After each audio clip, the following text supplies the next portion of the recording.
Alrighty, welcome back everyone. We just talked about that Sugar Bowl that is going on tomorrow night in New Orleans. Going to be an incredible game between Georgia and Notre Dame. I am going to pick Georgia. I'm going to lean into Kirby Smart. I'm going to trust that guy for the time being, but going to be an incredible game nonetheless, and absolutely Notre Dame has a real shot in that one. But let's get to some quarterback rankings. Let's break down how I view these quarterbacks as we head into the quarterfinals. Very hard group to rank. I think especially in the middle there, it's a really hard group to get a beat on because you have very talented guys. You have some guys that are more veteran. You have some guys that can run the football. It's hard to kind of figure out where all these guys fall, but the first one feels pretty good. Last time I ranked these quarterbacks, I did have Maddox Madsen below Stockton.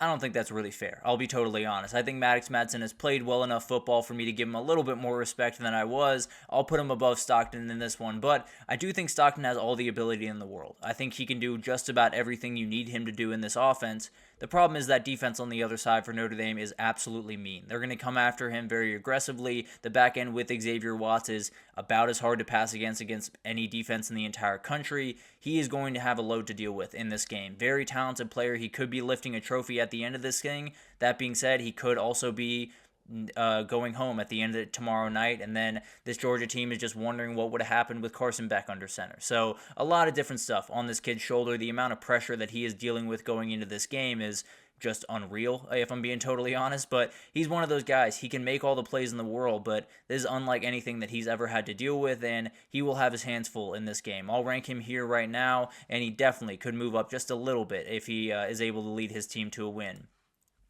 Maddox Madsen is here at 7. This feels about right. A little bit more right than the first time around. This is a capable quarterback that can make some very nice throws. The worry that I do have is, can he carry any type of load in this game tonight? Can he possibly, if Ashton Jeanty is slowed down for the first quarter or the second quarter and you're looking up and you got to get a couple of yards on third down, can Maddox Madsen make that throw with his arm? Now, he can make plays with his legs. He can definitely extend. He can definitely get those plays that you're going to need at some point with his legs, but he's got to be able to fit throws into windows that he hasn't had to fit into all year. Just plain and simple. He's going to have to throw at really talented guys on the outside for Penn State and just hope that his guy comes down with it. So he can't make mistakes. He's been very good about that this entire year. This is going to be the stiffest challenge.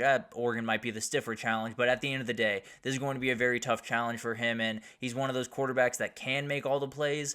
I worry that if he's asked to make all the plays in the world, is he able to really step up to the plate if Ashton Jeanty is not a huge aspect in this game?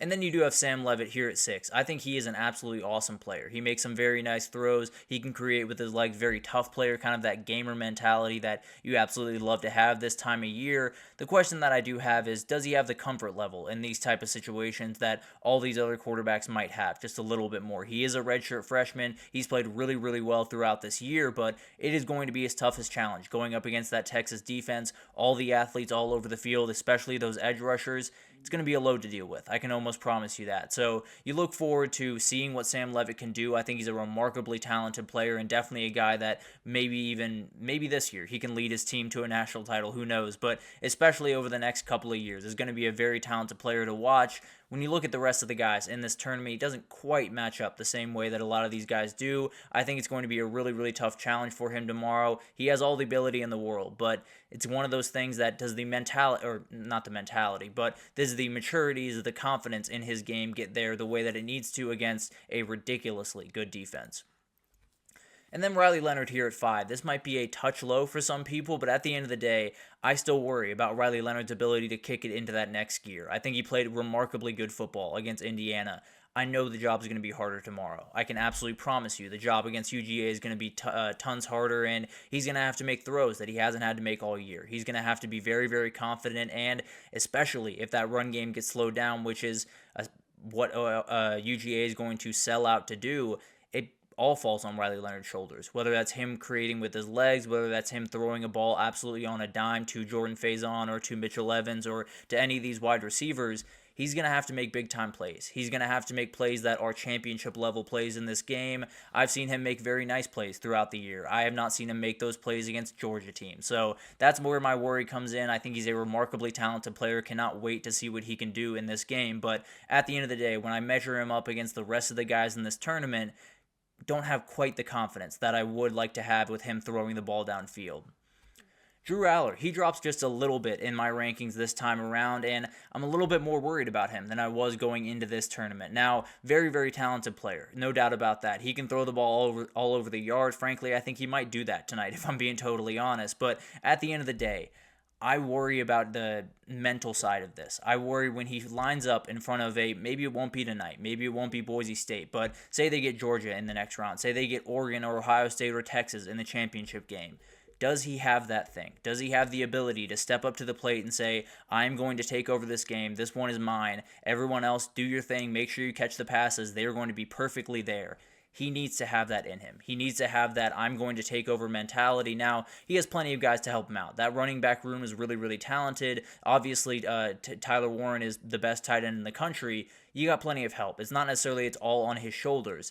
But that being said, he does have to lead his team. He does have to be the guy that you look back and say, that's the best football I've seen him play. Probably has to be tonight, and then it definitely has to be in the semifinal and final if they're able to get to that point. So, very talented kid. Think the world of him as a football player. I do worry just a little bit when he gets up against these elite teams in this tournament. Is he going to be able to keep that level of play that he's been able to show against some lesser teams throughout this thing? Like, didn't play all that well against SMU, to be fair, but like I tend to believe he will show against Boise State like he has shown against some other teams throughout this year. Can he do that against Oregon? Or he did it against Oregon, to be totally fair. Did throw 2 picks in that game, though. At the end of the day, very talented kid. I think the world of him as a football player. I think he's going to be a problem next year. I think this might just be a little bit too much too early. Will Howard, he jumped just a little bit in this one. This is the best football that I've seen him play. At Tennessee, he was throwing the ball with as much confidence as I've seen him throw it with. He was throwing the ball into windows that I did not think he could throw into. Apologies. But I do have my worries when it comes to I really still worry about his arm. I think a lot of us still worry about his ability to make all of the throws in the world. Now, I think he can make plenty of them. That's not necessarily the issue that I have. But if that running game is fully stifled, if he can't extend a couple of plays with his legs, if he can't, hand the ball to Travion Henderson and Quinshawn Judkins and say, go get me those 6 yards on third down, is he able to make all the plays in the world? I think the ability part of this is actually my bigger worry. I think the mentality part of it is not a worry at all. I think he has all the toughness in the world. I think he has all the energy in the world, and I think he's one of those guys that can really lead a team to a national title. He's one of the bigger wild cards in this tournament, as far as I'm concerned. He is known to make some mistakes, make some goofs, as some people call him, but at the end of the day, he's playing on another level right now. He's leading this team at another level right now, and maybe he can make all the plays in the world that he needs to make. He's a very, very talented guy, and the confidence that was oozing out of him throughout that Tennessee game just really got me loving Will Howard throughout the rest of this thing.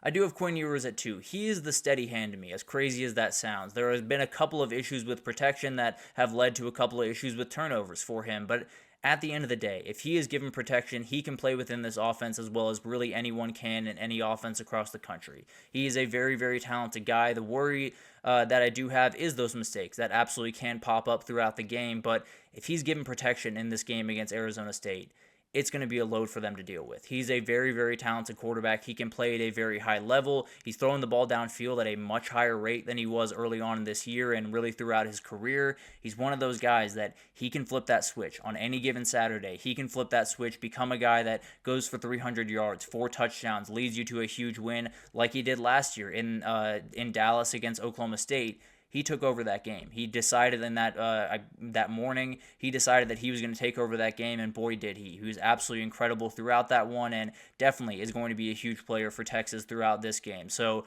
you look at Quinn Ewers, there are a million questions. Arch Manning is obviously kind of breathing down his neck, quote unquote, although I don't think it's quite as intense as some people like to think it is. He's one of those guys that can execute this offense. There's no doubt about that. He's been in it for a number of years, and he's the only guy in this tournament left that has CFP experience. He's the only guy that stepped into one of these stadiums and said, it's a neutral site game, you're playing for a spot in the semifinals for the CFP, and not really blink. He is one of those guys, and I definitely think when you get deeper in this tournament, that confidence will come out more and more.